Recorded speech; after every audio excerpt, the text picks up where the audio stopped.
that good? That close? Hi. So I lied to my parents a lot growing up. In my defense, it was very easy. I was very small for my age, as I still am. I had long blonde hair, and I was generally a good kid, so people generally believed me. And my parents were also professors, so they were kind of living in their own world. And also, this was the 70s and the 80s. There were fewer ways to check up on your kids and less pressure to do so.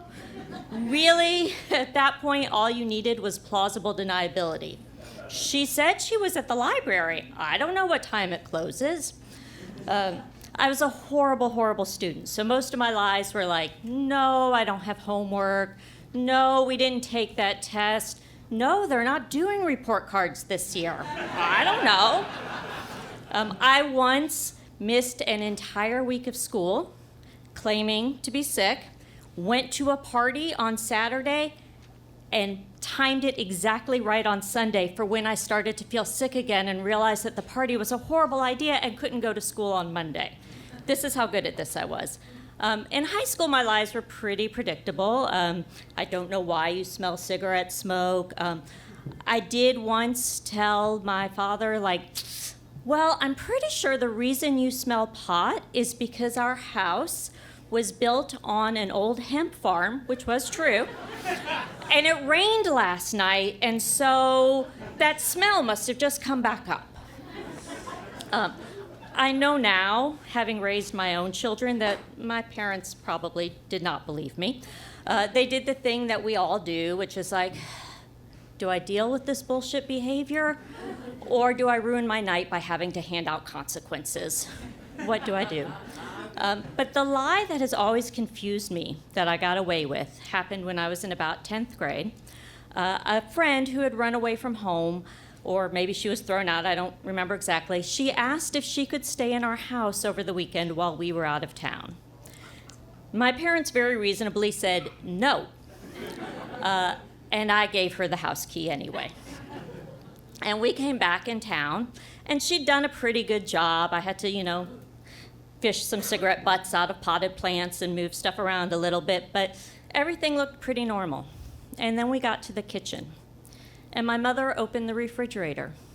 And in the refrigerator was a single-serve container of orange juice and a package of Kraft cheese slices.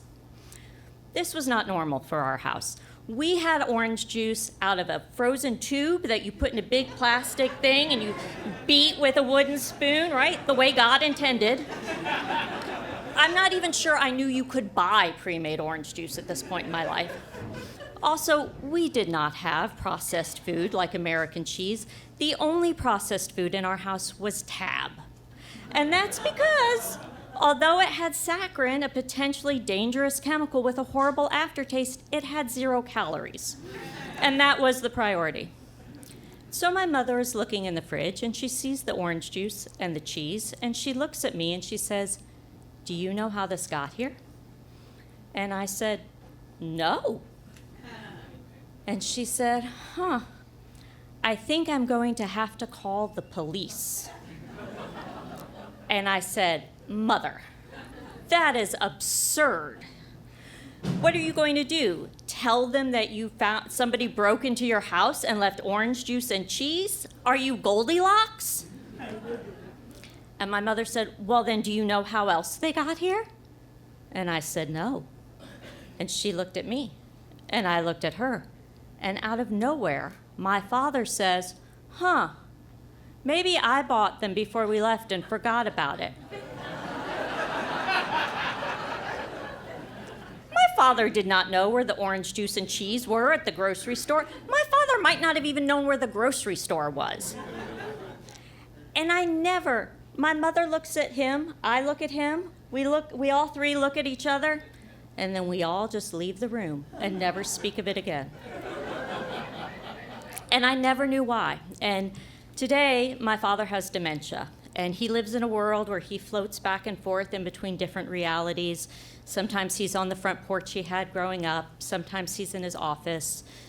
And I always keep thinking, maybe one time I will get there and I will be visiting him, and he will be in that reality where he decided to save me with his own lie, and I'll finally be able to ask him why. Thank you.